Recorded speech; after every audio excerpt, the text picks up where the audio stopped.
Terima kasih Anda masih menyaksikan Kompas Petang, Saudara. Anggota Balik DPR yang juga Waketum Partai Demokrat, Beni Kaharman, menyinggung tudingan ijazah palsu. Beni memuji Hakim MK, Arsul Sani, yang berani tunjukkan ijazahnya usai dituduh gunakan ijazah palsu.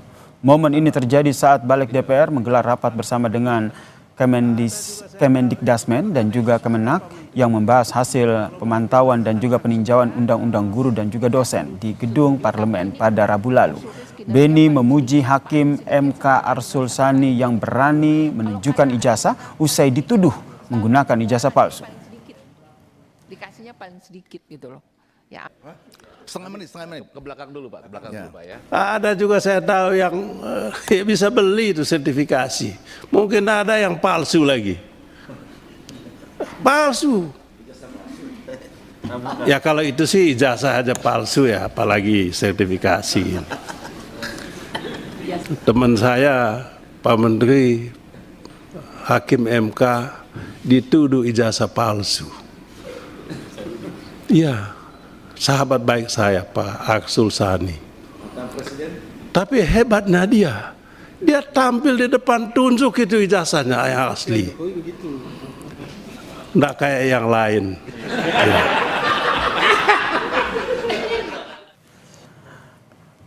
Menanggapi sindiran Beni Kaharman dalam rapat Balik DPR, anggota Majelis Tinggi Partai Demokrat Syarif Hasan membantah jika Waketum Demokrat Beni Kaharman secara langsung menyindir Joko Widodo dalam kasus tudingan ijazah palsu.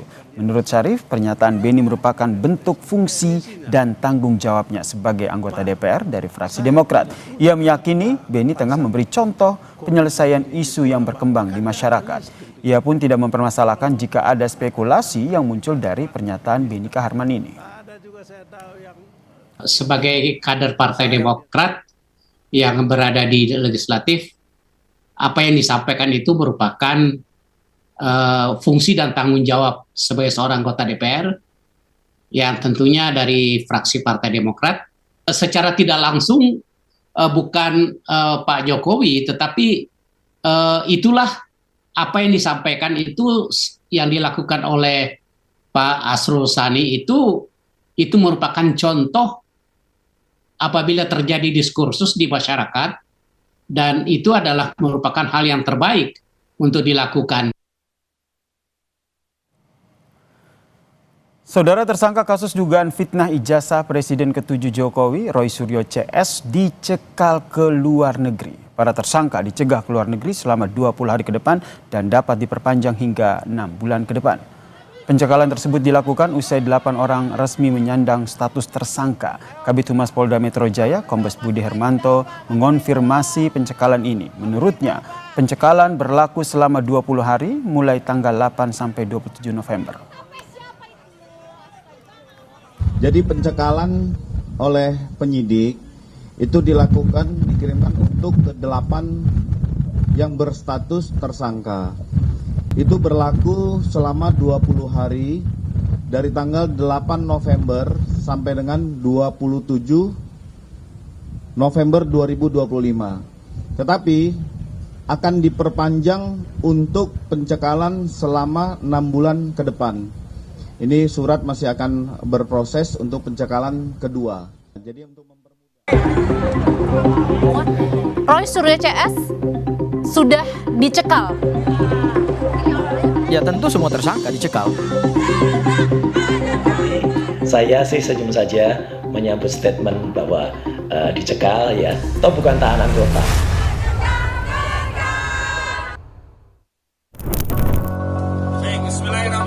Tak lama setelah Roy Suryo CS mengajukan tambahan saksi ahli dan memohon gelar perkara khusus ke Polda Metro Jaya, beredar kabar jika mantan Menpora ini beserta 7 tersangka lainnya resmi berstatus dicekal ke luar negeri. Kuasa hukum Roy mengaku dirinya baru mendengar informasi pencekalan ini dari media, sehingga belum bisa memastikan berapa lama pencekalan kliennya berlaku. Roy Suryo CS sudah dicekal ke luar negeri, betul Bang? Iya, betul. Selama Berdasarkan berita yang kita baca ya. Selama berapa lama? Ya, selama proses penyidikan ini berlangsung. Ada dikatakan 6 bulan, 8 bulan? Itu yang kami belum tahu informasi secara resmi, hanya kita baca lewat media ya. Bahwa ada pernyataan dari Polda Metro Jaya. Siapa aja Bang? Ya tentu semua tersangka dicekal. Oke, berarti yang 2 klaster ini ya, termasuk Mas Roy, Dr. Tifa, Bang Rismon. Betul. Menanggapi status cekal yang dikeluarkan Polda Metro Jaya, Roy mengaku tak mempermasalahkan soal pencekalannya ke luar negeri, sebab status cekal dirinya bukanlah tahanan kota. Ya, saya sih senyum saja ya menjawab adanya statement bahwa kami itu dicekal, ya gitu. Nggak apa-apa, ya toh sudah selesai, udah pulang dari Sydney, Australia, toh bukan tahanan kota. Jadi hanya tahanan yang tidak boleh keluar dari negara. Di sisi lain, relawan Jokowi menyebut pencekalan Roy CS sebagai keputusan yang tepat. Awan menduga pencekalan itu dikeluarkan kemungkinan karena polisi melihat ada gelagat dan usaha para tersangka untuk melarikan diri. Menyikapi keputusan Polda Metro Jaya untuk mencekal 8 orang tersangka adalah suatu keputusan yang tepat. Kita melihat kemungkinan Polda Metro Jaya melihat bahwasanya ada gelagat-gelagat ataupun usaha-usaha untuk melarikan diri. Kalau kita melihat keputusan itu dilakukan oleh Polda Metro Jaya. Dan kami berharap bahwasanya akan dipercepat pemeriksaan baik 5 tersangka yang belum diperiksa dari klaster 1 maupun juga saksi ahli dan juga saksi meringankan oleh pihak Roy Suryo, Rismon, dan Tifa. Status cekal yang disematkan terhadap Roy Suryo CS menjadi babak baru setelah status mereka naik sebagai tersangka. Polisi pun memilih hanya menerapkan wajib lapor kepada mereka ketimbang melakukan penahanan. Tim Liputan Kompas TV.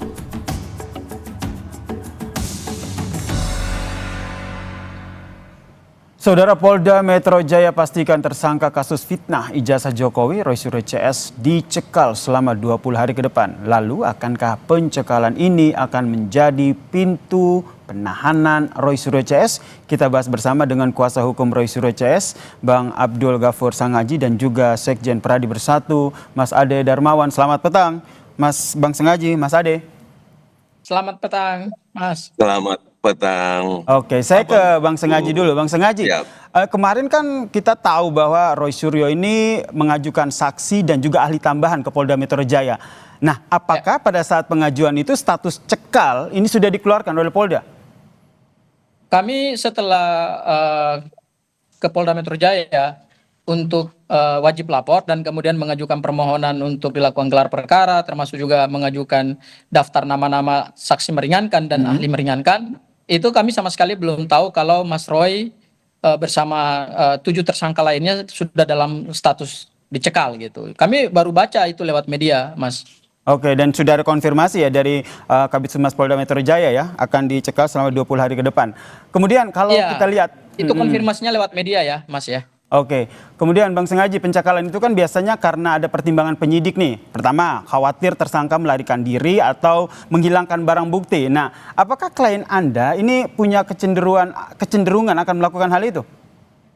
Saya kira begini ya, pencekalan itu adalah suatu tindakan administratif keimigrasian. Itu yang harus dipahami dulu. Berdasarkan Undang-Undang Nomor 6 Tahun 2011 tentang keimigrasian. Jadi ini bukan suatu tindakan dalam konteks penegakan hukum pidana, enggak. Ini semata-mata adalah administratif keimigrasian untuk mencegah adanya warga negara yang dikhawatirkan melarikan diri dari wilayah hukum Indonesia ke luar negeri. Itu dulu yang harus dipahami, Mas. Jadi ini enggak ada hubungannya dengan dasar untuk melakukan penahanan, dasar untuk kemudian melaksanakan penahanan dalam waktu dekat. Itu enggak ada hubungannya di situ. Ini lebih kepada semata-mata melaksanakan administratif keimigrasian gitu. Oke, berarti Itu tidak hal ada yang kekhawatiran pertama, ya, Bang Sengaji, Iya, tidak ada kekhawatiran kekhawatiran. tersangka melarikan diri atau menghilangkan barang bukti begitu. Kalau Mas Ade melihatnya sama atau bagaimana?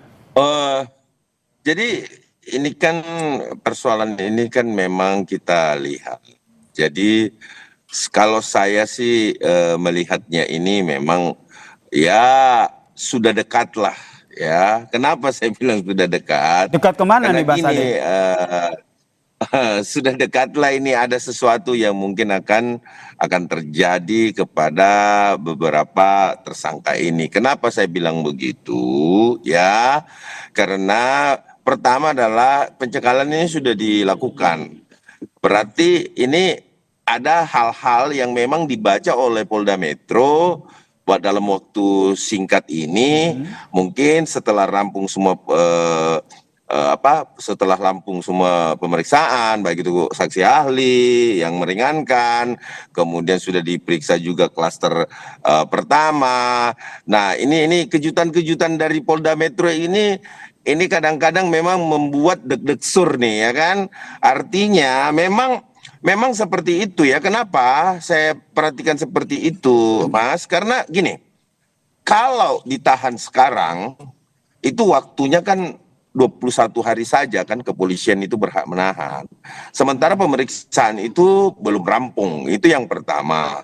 Ya, kalau dia sampai ditahan sehingga 21 hari habis masa penahanan, maka sia-sia dilakukan penahanan karena dia kan bisa bebas demi hukum. Nah, justru itu saya lihat ini untuk membaca saja ya bahwa memang setiap saat, anytime ini kayaknya bisa saja dilakukan penahanan. Itu menurut pandangan saya ya. Jadi secara tidak langsung Mas Ade, Bang Ade pengen bilang kalau sudah dekat itu berarti setelah pencekalan berarti sudah dekat akan dilakukan penahanan terhadap Roy Suryo CS, begitu? Ya, bisa saja seperti itu, bisa saja karena anytime saat ini Roy Suryo CS ini memang setiap saat dia bisa saja dilakukan penahanan, tetapi tentu ada hitung-hitungannya kan penahanan itu. Penahanan itu tidak bisa dilakukan juga pada saat belum memeriksa saksi ahli, terus langsung dilakukan penahanan, nanti habis masa penahanannya di polisi. Itu persoalannya. Sehingga memang harus ada perhitungan-perhitungan khusus di mana masa pemanggilan, pemeriksaan. Karena gini, kalau belum rampung semua diperiksa terus dilakukan penahanan itu batal demi bebas demi hukum ya, karena dia tidak bisa ditahan lebih dari 21 hari masa penahanan kecuali berkasnya langsung dilimpahkan ke jaksa. Tapi kan tidak mungkin bisa berkas itu dilimpahkan ke kejaksaan kalau yang 4 yang disampaikan di konferensi pers kemarin bahwa bersedia mau memeriksa ahli-ahli mereka kan. Nah, itu hitungannya itu akan jauh. Terus yang 5 ini juga belum rampung berkasnya. Sehingga saya rasa sia-sia Polda Metro untuk bisa dikatakan ini sebagai satu strategi dari Polda ya begitu. Bang Sengaji, menurut Anda? Mas Ade, sebentar. Ini Mas Ade tadi menjelaskan banyak hal yang sangat tidak relevan. Pertama, Mas Ade ketika bicara soal masa penahanan itu Mas Ade hitungannya aja udah salah. Berarti Mas Ade belum baca KUHP dengan benar gitu terkait dengan masa penahanan. Masa penahanan itu nggak 20 hari. Masa penahanan itu kan ada masa penahanan diperpanjang oleh jaksa penuntut umum minta ke pengadilan. Jangan 21 hari itu penahanan polisi, Mas. Itu bisa diperpanjang melalui kejaksaan. Iya, jadi Anda jangan pintar-pintaran, pintar sendiri. Iya. Maksudnya saya mau luruskan Mas Ade. Mas Ade sebentar kita kasih kesempatan ke Bang Sengaji dulu, Bang Ade modalnya jangan teriak-teriak dong. Ini dinonton oleh rakyat nih. Ya, jangan modalnya teriak. Jadi yang saya mau luruskan begini. Pencekalan itu nggak ada hubungannya dengan masa penahanan, Bos. Ya, itu nggak ada. Itu keliru itu. Pencekalan ini sebetulnya kami melihat tidak ada urgensinya. Kenapa tidak ada urgensinya? Kalau dikatakan ini ada hubungannya dengan penahanan, ya, kemudian dikhawatirkan melarikan diri, ya sebetulnya tanpa harus mencekal juga kan harusnya ditahan dari awal gitu loh. Ya kan? Tapi kan karena tidak ditahan dari awal, yaitu karena pertimbangannya berdasarkan pasal 21 ayat 1 KUHP, yaitu dikhawatirkan tidak melarikan diri, mengulangi tindak pidana atau menghilangkan barang bukti. Jadi sudahlah, terkait dengan alasan-alasan tidak dilakukan penahanan itu menurut saya sudah tidak relevan lagi didiskusikan dalam konteks pencekalan. Saya melihatnya begini, Mas.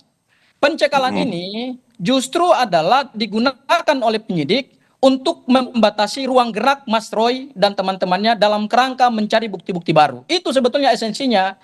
Jadi pencekalan ini digunakan oleh penyidik untuk membatasi, mempersempit ruang gerak supaya Mas Roy dan kawan-kawan ini mungkin tidak punya akses untuk ke luar negeri, mencari bukti-bukti tambahan, mencari bukti-bukti baru, sehingga dengan bukti-bukti baru itu bisa kemudian membantah semua pasal-pasal persangkaan yang dilakukan oleh Polda Metro Jaya sebagai dasar penetapan tersangka. Saya ambil contoh ya. Bang Sengaji, sederhananya emang ada bukti baru apa di luar negeri?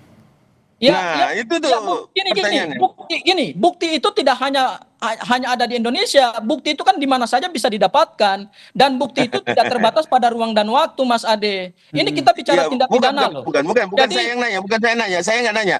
Ya, intinya gini ya, kalau terkait bukti baru, relevansinya maksudnya saudara Gofur ini maksudnya ijazahnya Gibran gitu maksudnya.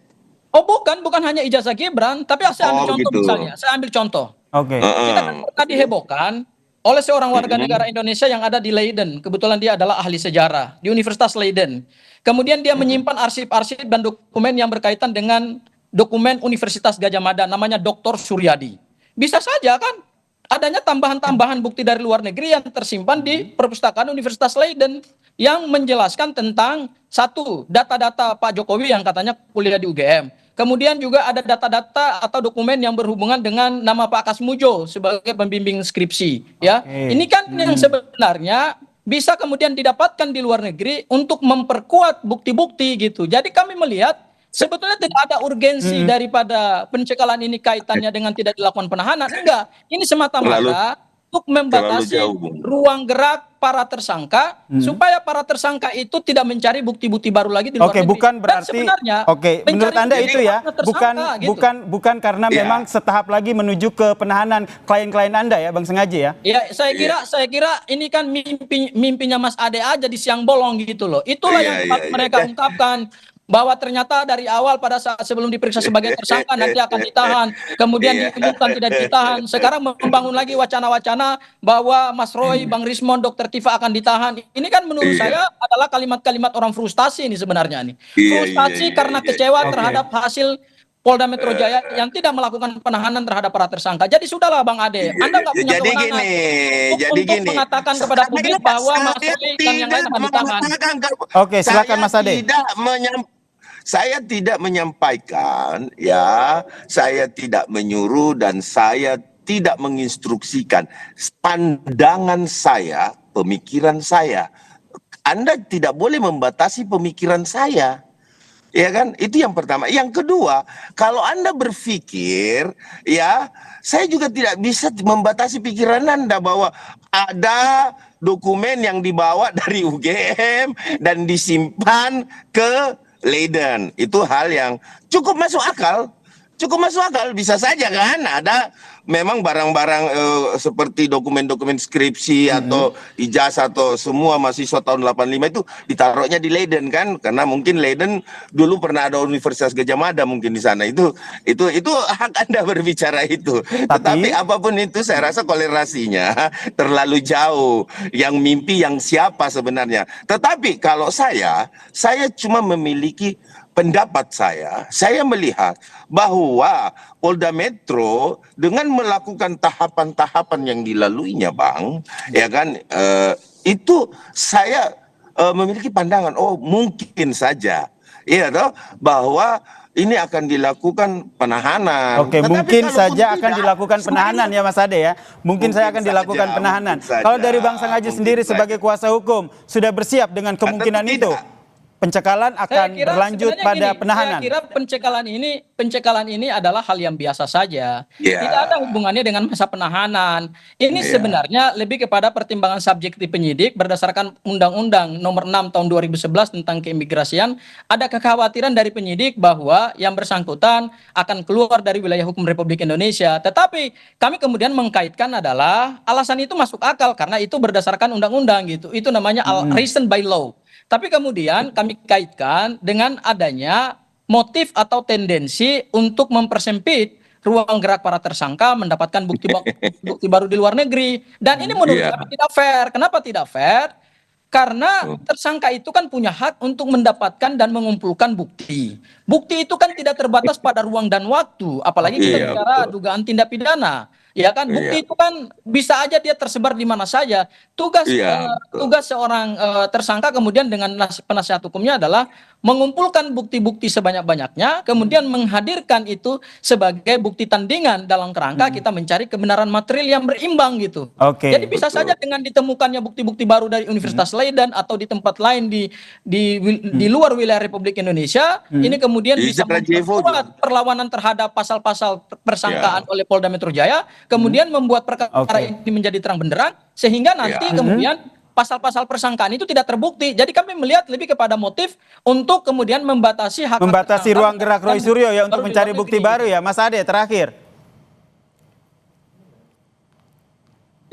Ya terakhir bahwa saya sampaikan ya tidak hanya di Leiden mungkin itu data-data itu dibawa, mungkin ada di Amerika Serikat kan, di Harvard University mungkin.